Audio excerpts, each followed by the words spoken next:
Buenos días. Vamos a continuar con la clase. Ya habíamos hablado acerca de una introducción a los trastornos temporomandibulares, la definición, los signos y síntomas más frecuentes, la clasificación, y sobre el final de la clase anterior habíamos comentado algunas cuestiones relacionadas a la historia clínica y a la evaluación con algunas escalas. Lo que vamos a hacer es desarrollar lo que es la exploración, principalmente la exploración de la dinámica articular, del dolor articular, y vamos a dejar para las próximas clases lo que es la parte muscular, ¿sí?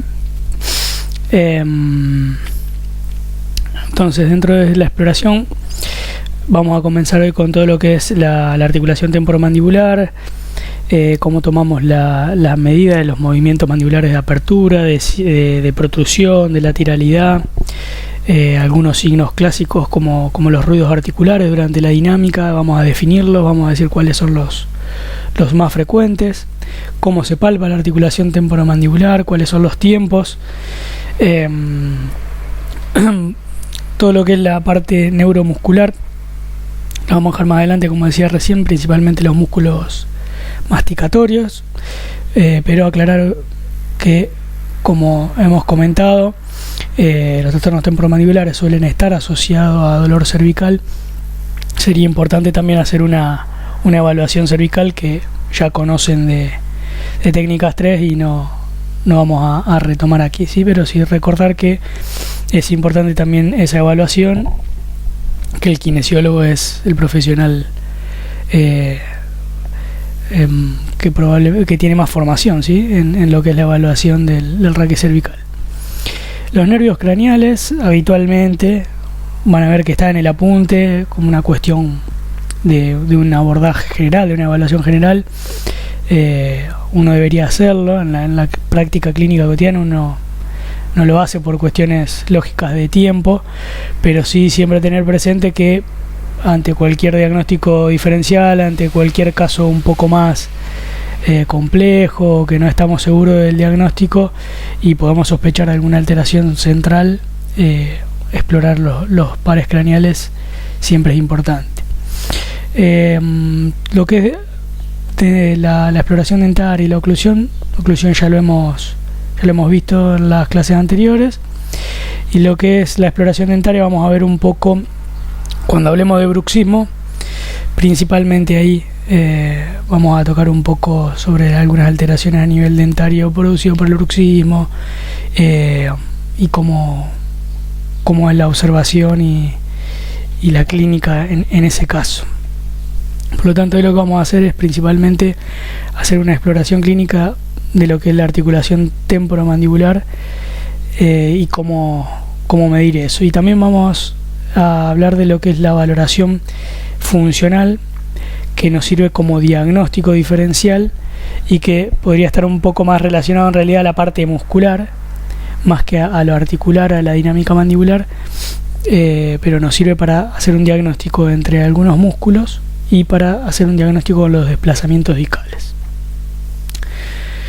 Entonces, la exploración de la dinámica articular, lo que vamos a hacer principalmente son dos cuestiones. Una relacionada a la exploración del dolor de la articulación y la otra relacionada a lo que es detectar alguna disfunción. Y dentro de estas disfunciones lo que solemos encontrar más frecuentemente son ruidos articulares o limitaciones del movimiento, ¿sí? Vamos a describir los dos ruidos articulares más frecuentes y asociados a qué tipo de disfunción o patología se encuentran, y las limitaciones del movimiento también, cómo las evaluamos, cómo se denominan y qué características tienen cada una de estas, ¿sí? Bueno, vamos a comenzar por el dolor de la articulación temporomandibular. Un autor relacionado a lo que son los trastornos temporomandibulares, que es kinesiólogo, que se llama Mariano Rocabado. Él tiene una formación de maestría, es chileno, y en la Universidad Andrés Bello en Santiago de Chile él tiene dos maestrías. Una maestría que está relacionada a todo lo que es formación en terapia manual ortopédica general, y la otra formación es en terapia manual ortopédica pero aplicada a todo lo que es el sistema cráneo cérvico-mandibular. Ahí él describe un mapa del dolor que tiene 8 puntos, ¿sí? Esto vendría a representar el cóndilo mandibular. Esta es la cavidad glenoidea. Esto que ven aquí son los ligamentos, el ligamento colateral discal externo, el ligamento temporomandibular, la porción oblicua. El 7 vendría a ser el tejido retrodiscal, y el 8, el 5, el 6 y el 2 y el 1 vendrían a representar las sinoviales, ¿sí? Esta articulación dijimos que es una articulación sinovial, y en este caso acá están representadas las 4 sinoviales. Todas estas estructuras pueden ser fuente de dolor en la articulación, y Mariano Rocabado lo que propone es, por medio de la palpación y de movimientos mandibulares que pongan en tensión estas estructuras, intentar determinar cuál es la estructura más sensible, o cuáles son las estructuras más sensibles en nuestros pacientes.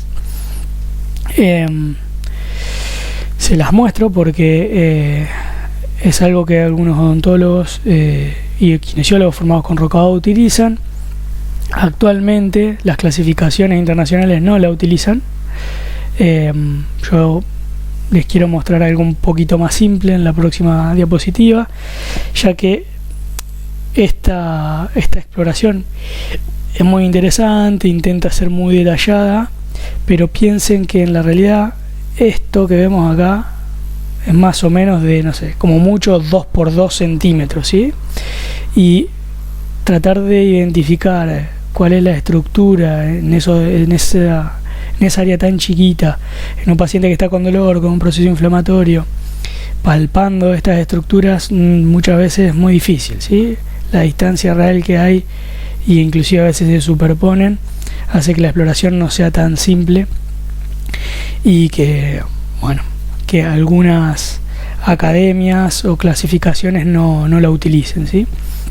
Entonces, ¿qué propone el libro de Åkesson? Que es lo que van a ver ustedes después, es esta exploración del dolor de la articulación temporomandibular, ¿sí? Que es mucho más simple, se hace en 3 tiempos. En el primer tiempo, el paciente está recostado, el kinesiólogo, el odontólogo se encuentra por detrás y palpa con una mano, la mano derecha, el polo lateral de la articulación derecha. En el primer momento el paciente relajado con la boca cerrada, se hace una presión sobre el polo lateral y se le pide al paciente que nos diga qué sensación percibe. La escala más habitualmente utilizada es pedirle al paciente una escala de 0 a 3, ¿sí? Que califique de 0 a 3 esa sensación. 0 sería ausencia de dolor, 1 sería un dolor o una molestia leve, 2 sería un dolor, ya una sensación moderada, y 3 generalmente se describe como un dolor muy intenso, que inclusive el paciente o haría alguna gesticulación, cerraría los ojos, intentaría correr la cara o que quitemos el dedo así de la zona. Esa valoración se utiliza tanto para lo que estamos viendo ahora, la palpación de la articulación temporomandibular, como para la palpación de la musculatura masticatoria, que vamos a ver en las próximas clases. Entonces, para la palpación de la articulación, el primer tiempo lo que hacemos es, con el paciente relajado, hacer una presión lateromedial sobre el polo lateral de la articulación de un lado primero, por ejemplo en este caso el lado derecho, luego el lado izquierdo. Le pedimos al paciente que haga una valoración de 0 a 3. Inmediatamente hacemos lo mismo, le pedimos ahora al paciente en este segundo tiempo que abra la boca, y nosotros vamos siguiendo el desplazamiento del cóndilo y hacemos una presión sobre el polo lateral del cóndilo cuando el paciente llega a la máxima apertura. En ese momento le pedimos al paciente que relaje y que nos diga de 0 a 3 cuál es su síntoma o qué sensación tuvo en esa exploración. Y en el tercer paso hacemos lo mismo, le pedimos al paciente que abra la boca a máxima apertura, seguimos con el dedo el polo lateral, y a diferencia de este punto, el 2, de presionar, que hacíamos en el punto 2, presionábamos con el dedo el polo lateral, en el punto 3 lo que vamos a hacer es pasar el dedo a la parte posterior del polo lateral.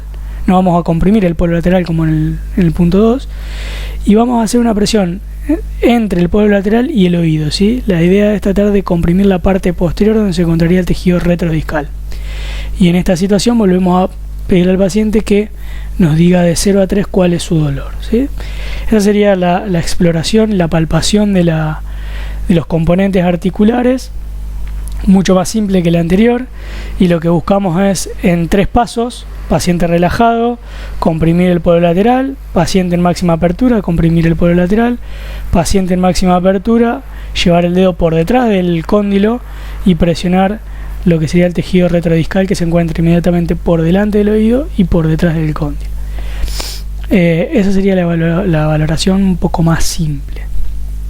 Y eso es lo que vamos a proponer y lo que se encuentra descrito en el libro de Rocabado. Entonces ya tenemos la primera valoración, que es cómo palpar la articulación temporomandibular en 3 pasos, ¿sí? Y recuerden que se le pide al paciente en cada una de estas etapas que nos diga de 0 a 3 cómo se encuentra su síntoma. Luego de la palpación, vamos a valorar lo que es la dinámica articular. Vamos a medir la apertura y los movimientos, y además queremos ver si durante esos movimientos el paciente experimenta dolor o ruido articular o limitación en la dinámica. Entonces, para repasar, habíamos dicho que además de palpar y de ver el dolor, íbamos a ver la disfunción, y que la disfunción la clasificábamos en 2 grandes grupos, que serían los ruidos articulares o las limitaciones articulares. Dentro de los ruidos articulares se describen 2 ruidos clásicos, que son las crepitaciones o los clics. Las crepitaciones suelen tener como característica que cuando el paciente mueve la mandíbula, vamos a sentir, a percibir nosotros o el paciente, o nosotros y el paciente, ¿sí? Ruidos múltiples que se describen o que vamos a sentir como un roce entre hueso y hueso, ¿sí? Un ruido de choque óseo. Ese ruido múltiple, ¿sí? Como de choque óseo, como una crepitación, suele estar asociado a procesos osteoartrósicos. En cambio, el clic es un ruido único, ¿sí? No es múltiple. A medida que la persona abre la boca, vamos a sentir un único ruido que es de corta duración, y que este clic se puede dar tanto en apertura como en cierre, como en un movimiento lateral, como en una protrusión. Y si ese clic se reproduce en estos movimientos, probablemente lo que esté sucediendo sea un problema discal, ¿sí? Entonces, rápidamente son 2 ruidos que detectamos muy frecuentemente en la clínica y que nos dan mucha información acerca de lo que puede estar pasando en la articulación. Cada vez que en un paciente sintamos algún clic, lo más probable, ¿sí? Lo primero que nos tiene que hacer pensar es que hay algún problema discal. En cambio, si encontramos crepitaciones, lo más probable es que haya procesos osteoartrósicos. En algunas ocasiones estos 2 diagnósticos van a estar de la mano, y podemos encontrar un clic solo en apertura y que cuando cierra se escucha alguna crepitación, o podemos escuchar clic en apertura y cierre, que se llama un clic recíproco. Podemos encontrar un paciente que a lo mejor en el estado actual tenga crepitaciones, pero lo que podemos preguntar es si en algún momento anterior, si tiene antecedente de haber tenido clic, y que en este momento no lo presenta clic, pero preguntarle si alguna vez lo tuvo. Eso nos da también a pensar que estuvo en algún momento con un desplazamiento discal con reducción y actualmente ya no reduce el disco, por eso no siente más clic y ya pasó a un proceso degenerativo más avanzado, que sería la crepitación. Eso un poco nos hace ir jugando con la clínica y con el diagnóstico, pero por lo menos en este momento recordar que hay ruidos articulares, que los más frecuentes son las crepitaciones y el clic, cuáles son las características de cada uno de ellos y cuál es el diagnóstico más probable relacionado al ruido articular. Lo otro que solemos identificar y evaluar los pacientes es si hay limitación en la dinámica articular, y estas pueden ser restricciones o pueden ser irregularidades. Las irregularidades las vamos a describir como desviación o deflexión. Ahora vamos a ver algunas imágenes de qué es una desviación y qué es una deflexión. Y estas irregularidades o limitaciones articulares pueden deberse a problemas extracapsulares o intracapsulares. Problemas intracapsulares más frecuentes son los desplazamientos discales y podemos identificarlo clínicamente, por ejemplo, como lo dijimos antes, con un clic. Si una persona tiene un clic, lo más probable es que tenga una alteración discal. Y si tiene una alteración discal con clic, probablemente sea un desplazamiento discal con reducción. Y lo más habitual es que encontremos en la exploración una desviación, ¿sí? Por lo tanto, la desviación suele estar asociada a clic articular y alteración discal. La deflexión suele estar más relacionado a, si hay una cuestión intracapsular, a un desplazamiento discal sin reducción, y el desplazamiento discal sin reducción ya no presenta clic articular. Todo esto después lo vamos a ver un poco más en la patología, en las características y en la fisiopatología, pero quiero ir relacionándoselo un poquito porque me parece que lo más interesante para que no queden todos los conceptos sueltos. O también podemos tener una deflexión por un problema extracapsular, como podría ser, por ejemplo, una hiperplasia coronoide.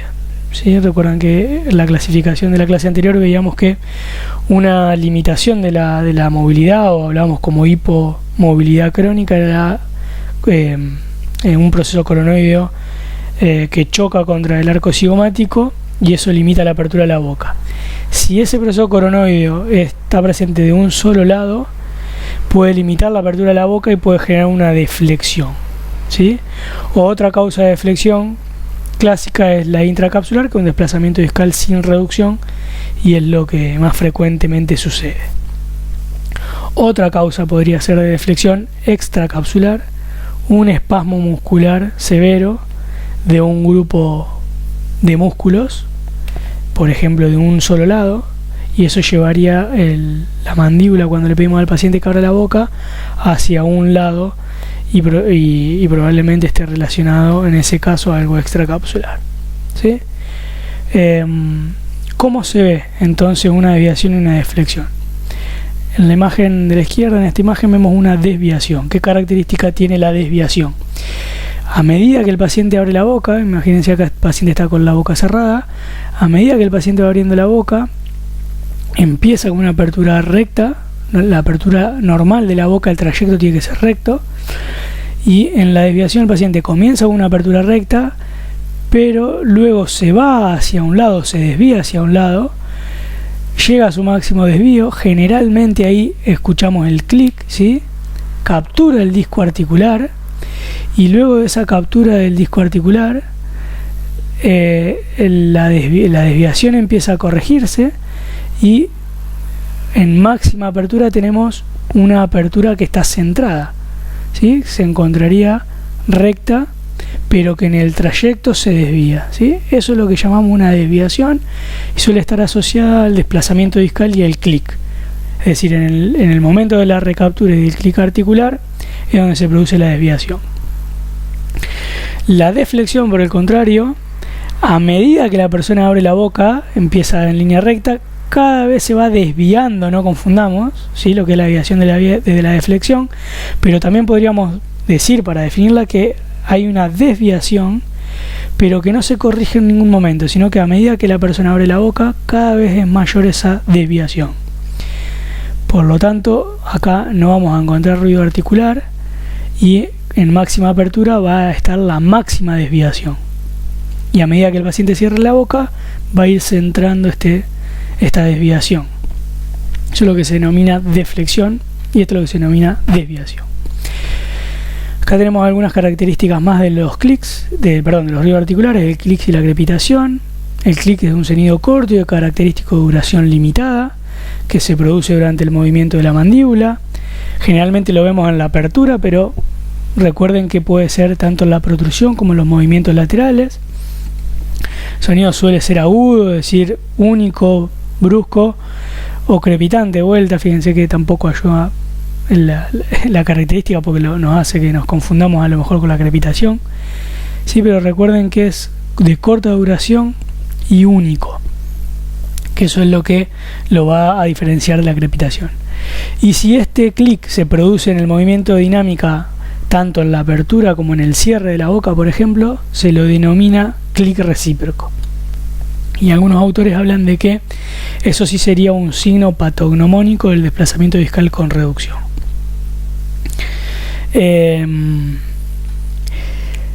Y también recordar que los clics a veces los podemos reproducir, a veces no. El paciente puede llegar a la consulta diciendo que suele tener ruido articular y en el momento de la exploración a lo mejor no sucede, y en otro momento del día el paciente lo vuelve a experimentar. A veces suele generarle síntoma al paciente, muchas veces no, muchas veces es asintomático. En ocasiones puede generar algún tipo de traba articular, ¿sí? Entonces todo ese tipo de cuestiones debemos consultarlos a los pacientes, porque a veces el paciente lo comenta, a veces no. Y a veces el clic también suele experimentarlo el paciente y nosotros no percibirlo.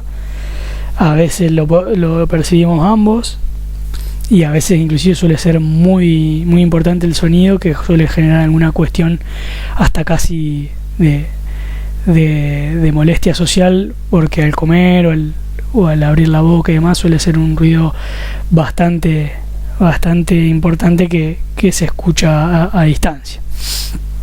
Y la crepitación es un sonido que está presente como más continuo, no es de corta duración y único, sino que al abrir o cerrar la boca vamos a escuchar varias veces el sonido. Suele definirse también o decirse que es como un roce hueso contra hueso, cartílago contra cartílago, y se lo define también como una crepitación fina o gruesa en relación al grado de ruido, digamos, o de tipo de crepitación. Obviamente la crepitación fina es una crepitación mucho más sutil, un roce más sutil, más amortiguado, y la crepitación gruesa no, suele ser como un roce que se dice también hueso a hueso o piedra con piedra, y el que también trae mayor incomodidad social. Entonces hasta ahora lo que hemos comentado que hacemos con el paciente es explorar el dolor por medio de la palpación y del movimiento mandibular en esas 3 etapas. Hemos visto también que exploramos a ver si hay en búsqueda de algún ruido, ya sea el clic o la crepitación. También exploramos cuál es la dinámica, la trayectoria de apertura, si es recta como debería ser o si presenta alguna desviación o deflexión. Y luego de eso también lo que hacemos es medir la apertura de la boca. Recuerden que la apertura de la boca, lo mínimo esperable, lo normal es 40 milímetros, en una apertura bucal máxima, cómoda. Entonces lo que se suele hacer en la medición de la apertura de la boca también son 3 pasos. Uno es preguntarle al paciente si presenta dolor en la apertura de la boca o no. Si el paciente refiere que tiene dolor o dificultad para abrir la boca, lo que hacemos es primero tomar lo que se llama la máxima apertura bucal cómoda. ¿Qué es esto? Es decirle al paciente que abra la boca en forma cómoda hasta donde pueda sin dolor.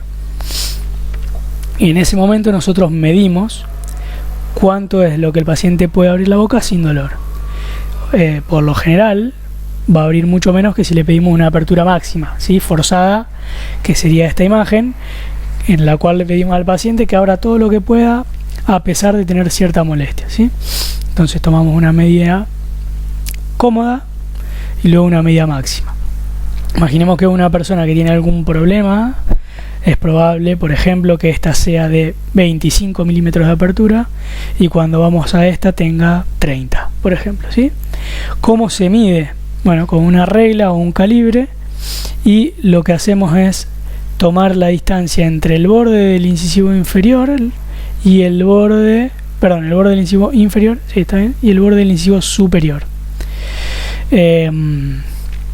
Una vez que tomamos la apertura bucal cómoda, en el caso que haya dolor, si el paciente viene en la consulta, cuando le preguntamos si tiene dificultad y dolor para abrir la boca y nos dice que no, pasamos directamente a la apertura bucal máxima, ¿sí? Esta no la tomaríamos. Pero además de tomar la apertura bucal máxima, lo que podemos hacer es pedir una máxima apertura, y en el momento de la máxima apertura, lo que hacemos es forzar la apertura de la boca, nosotros como kinesiólogos, cruzamos los dedos, el índice va a los incisivos inferiores y el pulgar va a los incisivos superiores, ¿sí? Este sería el índice, este sería el pulgar. Y en máxima apertura lo que hacemos es forzar, tratar de aumentar esa apertura, tomamos la regla y volvemos a medir. Y en este caso, además de medir con una apertura forzada, también lo que intentamos evaluar es la sensación final o en feel. Entonces, ¿para qué nos sirve esto? En esta situación imagínense que tenemos 30 milímetros, dijimos, ¿no?, de apertura. Si en esta situación, forzando la apertura de la boca, medimos y el paciente tiene ahora 38 milímetros de apertura y valoramos un en-feel blando, ¿sí?, lo que nos da a pensar eso es que el problema de la limitación de la apertura de la boca del paciente probablemente sea algo más muscular, más capsular, ¿sí?, o sea, algo extraarticular que algo intraarticular. Por el contrario, si cuando hacemos esta medida forzada de la apertura de la boca máxima y de 30 el paciente pasa a 32 y tenemos un en-feel o un tope duro, eso nos da a pensar que o puede ser algo intracapsular, como un desplazamiento discal sin reducción agudo, o que puede ser, por ejemplo, como veíamos antes, un choque coronoideo, ¿sí?, una limitación hueso-hueso dura, en el cual prácticamente no hay un cambio al forzar la articulación. Por ejemplo, algunos de los diagnósticos diferenciales más frecuentes que vamos a tener que hacer. Entonces, la apertura de la boca, al igual que lo que hacíamos con el dolor, también la vamos a dividir en 3 pasos. Una apertura bucal cómoda en el caso que el paciente tenga dolor al abrir la boca, una apertura bucal máxima y una apertura bucal máxima con asistencia o forzada, y además en esa medida también lo que vamos a tratar de valorar es el en-feel, si un en-feel blando, si un en-feel duro. Luego vamos a medir los movimientos de lateralidad de la mandíbula.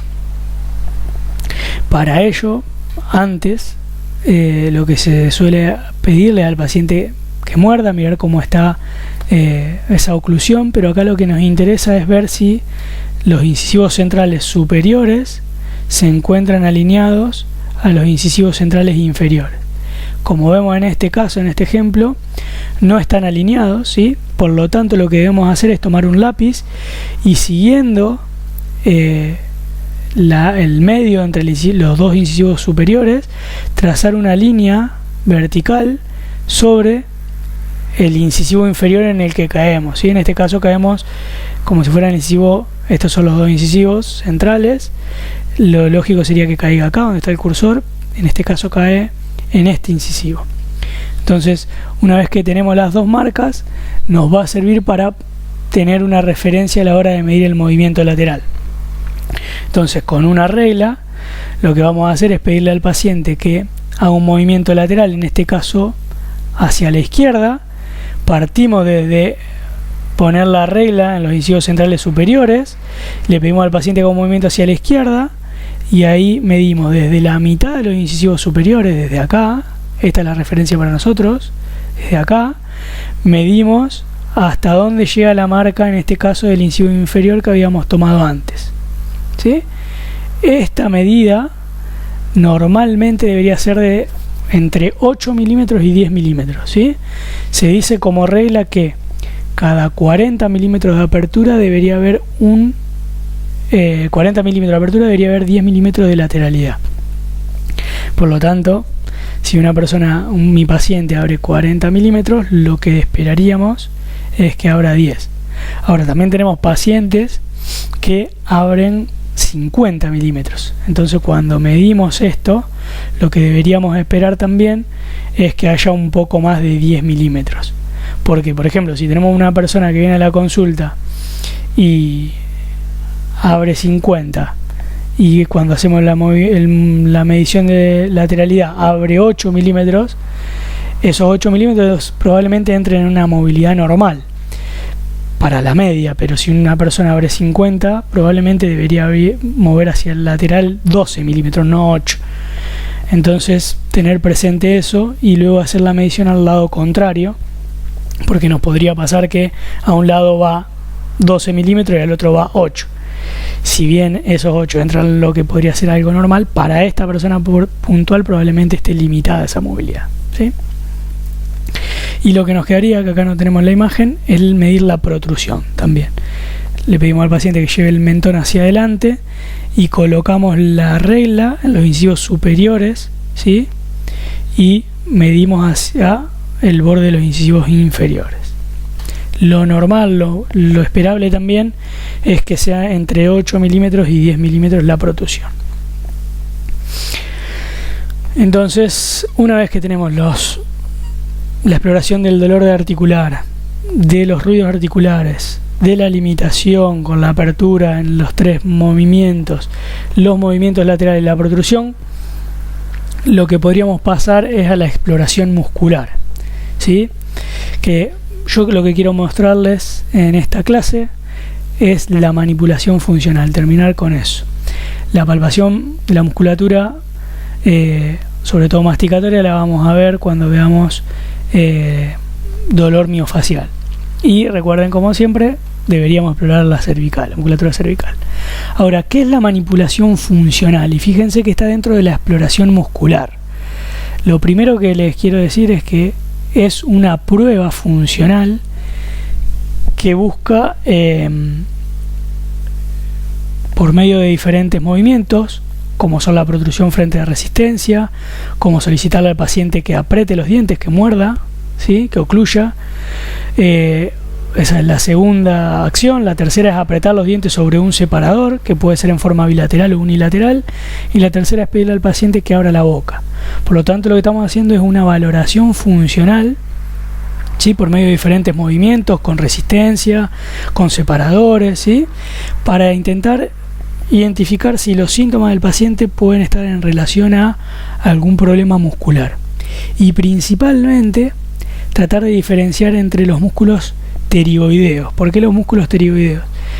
Porque a la palpación de estos músculos lo que solemos encontrar muchas veces es que son sensibles y que pueden dar falsos positivos. Entonces, estas maniobras van a poner en estrés a todos los músculos masticatorios, y lo que nosotros queremos tratar de identificar es si por medio de la contracción muscular o de la distensión o elongación que provocan estas pruebas, el paciente refiere dolor o refiere su dolor, ¿sí? Porque muchas veces podemos palpar el pterioideo lateral y el paciente experimentar dolor y ser un falso positivo, ya que es una estructura muy sensible. Y además no puede, como una cuestión secundaria, ¿sí? Nos puede permitir diferenciar el dolor muscular de un problema articular, por ejemplo un desplazamiento discal con reducción, pero esa sería una cuestión secundaria, ¿sí? No es la principal. La principal función de la manipulación funcional, entonces, es que es una exploración muscular y que por medio de estas maniobras lo que intentamos identificar es si el paciente reproduce sus síntomas, si esos síntomas pueden estar en relación al dolor muscular, y principalmente los pterioideos, ya que son los músculos más sensibles y que nos podrían dar falsos positivos, ¿sí? Eso para que quede claro, porque muchas veces en el examen está la pregunta de qué es la manipulación funcional y me escriben, me ponen que es una maniobra de alta velocidad de tratamiento, ¿sí? La confunden con una manipulación articular. Primera cuestión, no la confundan con una técnica de tratamiento. Esto es una maniobra de exploración funcional. Entonces, la primera que veíamos es la maniobra de protrusión frente a resistencia, que lo que evalúa principalmente, pero no es el único músculo que se va a contraer, pero lo que queremos ver es qué pasa con el pterioideo lateral inferior, ¿sí? Que habíamos dicho que se contraía tanto en la apertura de la boca como en la protrusión. Entonces, nosotros le pedimos al paciente que haga una protrusión y se la resistimos en forma manual. Eso estaríamos explorando de esa manera el pterioideo lateral inferior.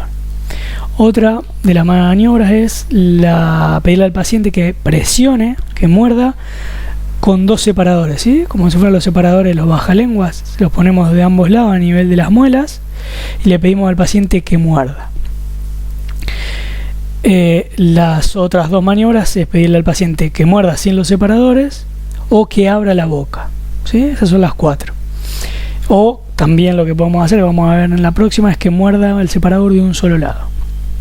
Entonces, ¿qué es lo que estamos haciendo acá? Una manipulación funcional de los músculos para tratar de ver principalmente los pterigoideos, ¿sí? Recuerden que tenemos el pterigoideo lateral inferior, el pterigoideo lateral superior y el pterigoideo medial. ¿Y qué es lo que vamos a hacer con estas maniobras? Vamos a hacer que estos músculos se contraigan, pero que también este mismo músculo que al pedirle una función se contrae, también quiero ver qué pasa cuando se distiende. Entonces, por ejemplo, para el pterigoideo lateral inferior, si yo pido una protrusión frente a resistencia, lo que estoy haciendo es que este músculo se contraiga, y lo que puede experimentar, o lo que esperaría si este músculo es el responsable, que el paciente experimente dolor, ¿sí? Ahora también este músculo dijimos que se contrae al abrir la boca. Entonces me puede dar dolor al abrir la boca por contracción, o me puede dar dolor al abrir la boca, al cerrar la boca por distensión. Por ejemplo, al apretar los dientes, o al apretar los dientes con un separador. Entonces fíjense que acá se empieza a complicar un poco. Esto a veces no es necesario aprenderlo de memoria, pero sí tener presente esto o recurrir después de la evaluación del paciente, porque van a ver que con las mismas maniobras los músculos se comportan también dando dolor con una misma maniobra, y puede ser otro músculo, ¿sí? Por ejemplo, al apretar los dientes, el pterigoideo lateral superior puede dar dolor en el paciente. Lo mismo pasaba en el pterigoideo lateral inferior, pero en el pterigoideo lateral superior provoca dolor por contracción, y en el pterigoideo lateral inferior por distensión, ¿sí? El pterigoideo lateral superior, al apretar un separador, también aumenta el dolor, pero es por contracción. En cambio, en el pterigoideo lateral inferior, acá tenemos una maniobra de diferenciación. Al apretar el separador no debería haber dolor, ¿sí? ¿Por qué se supone que pasaría esto? Porque el separador le da un espacio y hace que no termine de cerrar la boca al paciente cuando aprieta. Entonces, al no terminar de cerrar la boca, no lo terminaría de elongar al pterigoideo lateral inferior. En cambio, el pterigoideo lateral superior se contrae igual y provocaría dolor. ¿Y cómo? Por distensión. Bueno, acá por distensión está en el libro, hay algo casi contradictorio, medio raro, pero recuerden que este músculo es un músculo muy horizontal, pero que al apretar los dientes, fíjense, este músculo tanto se contraería como se relajaría o se elongaría. Entonces ahí ya es un poco rara esta situación, pero está de libro, ¿sí? Yo le diría como recomendación casi que la pasemos por alto, porque nos va a confundir más de lo que nos va a aportar. Pero fíjense que al apretar un separador también va a dar dolor, a diferencia del pterigoideo inferior, y a la apertura de la boca no vamos a tener dolor, ¿sí? Para el pterigoideo lateral superior. Pero para el pterigoideo lateral medial, al abrir la boca sí vamos a tener dolor, ¿sí? Entonces fíjense que acá en la parte de distensión tenemos lo que podrían ser las pruebas que nos podrían dar un diagnóstico diferencial entre todos estos músculos, porque fíjense que de vuelta el pterigoideo medial a la contracción, que es un músculo oclusor, al apretar los dientes también dolería, y al apretar los dientes con un separador también dolería. Por lo tanto, en contracción se nos confunde con el resto de los pterigoideos. Así que acá lo importante, o lo que nos serviría, es ver qué pasa con lo que es diferente, ¿sí? Imagínense que un paciente al apretar la boca, al morder, no tiene dolor. Eso nos daría a pensar de que el músculo implicado es el pterigoideo lateral superior y no los otros. Por ejemplo, o al apretar el separador, si el paciente no tiene dolor, pensaríamos más en el pterigoideo inferior, ¿sí? Entonces, como verán, se solapan mucho los síntomas con las contracciones y distensiones. Lo que tenemos que hacer nosotros en la clínica, en el día a día, es pedirle estas pruebas al paciente y anotar cuándo tiene dolor y cuándo no tiene dolor. Una vez que tenemos eso, no es necesario que en el momento tengamos claro cuál es el músculo. Seguimos con la exploración, ¿sí? Con lo que veníamos haciendo, con las próximas que vamos a realizar. Cuando el paciente se va del consultorio, podemos tener a mano esto, tomar un poco esto de vuelta y ver qué es lo que creemos que nos puede aportar esta valoración, ¿sí? Porque se nos puede confundir un poco todo esto o recordar de memoria estas contracciones y distensiones de cada uno de los músculos, ¿sí? Entonces esta es la clásica, la manipulación funcional clásica con la contracción y distensión de cada uno de estos músculos. Ahora, lo que yo le decía que también nos puede aportar como algo secundario es lo siguiente, tratar de diferenciarla con un trastorno capsular, ¿sí? Acá tenemos los 3 que vimos recién, acá tenemos las primeras 4 maniobras. Van a ver ahora que se agregó una quinta, y esta se agrega precisamente para diferenciar al pterigoideo lateral inferior del trastorno intracapsular. ¿Y por qué para diferenciar el trastorno intracapsular discal del pterigoideo lateral inferior? Porque si hacemos una evaluación, imagínense la evaluación que hicimos recién, esta, y nos da esta valoración positiva para el pterigoideo lateral inferior, ¿sí? Nos daría esto, fíjense, yo le pido al paciente que abra la boca, me da que dolor ligero, pero que el paciente tiene dolor, le pido una protección frente a resistencia, el paciente experimenta dolor, le pido que apriete los dientes, el paciente presenta dolor, y ahora le pido que apriete un separador en forma unilateral, del mismo lado de la articulación que le dolía, y en esta maniobra el paciente no tiene dolor. Esa misma evaluación, si el paciente además tiene, por ejemplo, un clic y tiene una desviación que nos haría pensar un trastorno discal con reducción, sería este el caso. Fíjense que es igual, las maniobras nos dan similares a un trastorno del pterigoideo lateral inferior. ¿Cómo hacemos para diferenciarlo? ¿Qué maniobra diferencial hacemos? Hacemos la protrusión frente a resistencia con un separador unilateral. Entonces, ¿qué es lo que hacemos? Colocamos el separador del mismo lado que el paciente tiene el clic articular, y con el separador, que en realidad acá lo que deberíamos hacer es poner la cantidad de separadores necesarios para que el paciente, al abrir la boca, capture el disco, o sea, tenga el clic. Imagínense lo siguiente: el paciente abre la boca, va abriendo la boca, no hay ruido articular, no hay clic, y en un momento escuchamos el clic. En ese momento le pedimos al paciente que frene, que se mantenga con la boca abierta. Imagínense que son 25 milímetros de apertura. Lo que tenemos que hacer es agarrar muchos separadores, ¿sí? Y ponerlos para que el paciente quede con la apertura de la boca en 25. Y con el separador del lado del ruido articular. Una vez que estamos en esa posición, le pedimos una protrusión frente a resistencia. ¿Y qué esperaríamos encontrar? Si el paciente tiene un dolor relacionado al pterigoideo lateral, esperamos esperar una respuesta positiva con dolor. Ahora, si el paciente en esa maniobra no presenta dolor, lo que podemos pensar es que eso es un trastorno capsular, ¿sí? Porque ante la protrusión antes tenía dolor, ¿sí? El pterigoideo lateral también, y el pterigoideo lateral ahora sigue con dolor, pero en un problema discal no. ¿Y cuál sería la explicación a esto? Que el paciente, al abrir la boca, capturar el disco y nosotros ponerle separadores con el disco capturado, lo que podríamos pensar en una relación céntrica, ¿sí? El cóndilo ahora capturó el disco, está en su posición ideal, frente a la contracción del pterigoideo inferior, ya no provoca síntomas, porque no es el pterigoideo el que da dolor, sino que en este caso lo que debería dar dolor es que el disco no está capturado, no está en su posición ideal. Entonces, al capturar el disco y en la posición de captura del disco pedirle una protrusión, ya no deberíamos tener dolor, ¿sí? Entonces, acá lo que se agrega a la manipulación funcional es una prueba más, y con la intención de diferenciar el pterigoideo lateral inferior del desplazamiento discal con reducción. Pero esta es una segunda etapa y no es la valoración clásica funcional, ¿sí? La valoración funcional clásica es esta, la que intenta diferenciar si exploramos a la palpación que un paciente tenía dolor en los pterigoideos.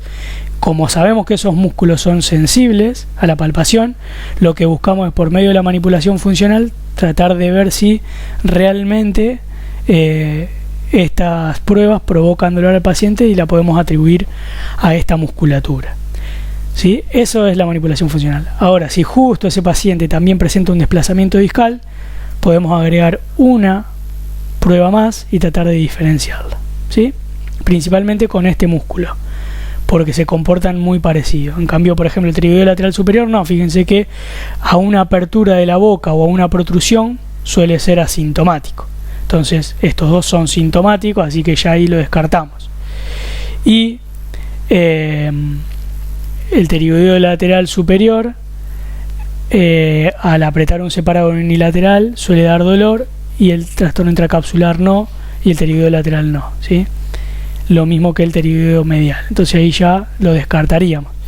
Por lo tanto, el músculo que se comporta más similar a un trastorno intracapsular es el pterigoideo lateral inferior, ¿sí? Bueno, último, para terminar, que después ya nos metemos en otro tema. Lo que suelen hacer los odontólogos, a nosotros no nos interesa demasiado, pero está en el libro, se los cuento muy brevemente, es la exploración oclusal, además de la exploración que ya vimos con cómo contacta los dientes en la oclusión estática y la oclusión dinámica con la guía protrusiva y las guías caninas o función de grupo. Cuando el odontólogo va a hacer las marcas de cómo contacta los dientes para, por ejemplo, después hacer una placa, lo que buscan, algunos ahora ya no, pero lo que se buscaba, lo que está en el libro, es buscar la relación céntrica por medio de una maniobra. ¿Sí? ¿Qué es lo que hace el odontólogo? Le pide al paciente que se recueste en la primera etapa y que haga una extensión, que levante el mentón. Luego de que el paciente se coloca en esta posición con un poco de extensión, el odontólogo se pone por detrás. Ambas manos con ambos pulgares van a la parte anterior, por encima del mentón, y el resto de los dedos van al hueso, ¿sí? A la mandíbula y al ángulo de la mandíbula. ¿Qué es lo que hace el odontólogo en esta posición? Hace un movimiento combinado de presión caudal sobre el mentón, al mismo tiempo que hace una presión craneal sobre el ángulo de la mandíbula. ¿Cuál es la idea de esta maniobra? Es llevar el cóndilo lo más superior y anterior posible para tratar de generar esta relación céntrica condilar. Y en ese momento de relación céntrica condilar, le pide al paciente que cierre la boca, hace una oclusión para ver cómo contactan los dientes, ¿sí? Y una vez que localiza esos contactos dentarios con una relación céntrica, es en ese punto en donde va a realizar la toma de la impresión dental para hacer la placa, ¿sí? Eso está en el libro, por si lo leen.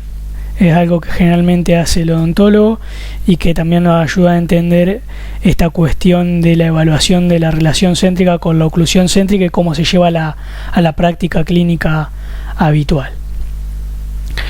Dejamos para la próxima clase el resto del contenido, ya más relacionado a lo que es la disfunción de la musculatura masticatoria.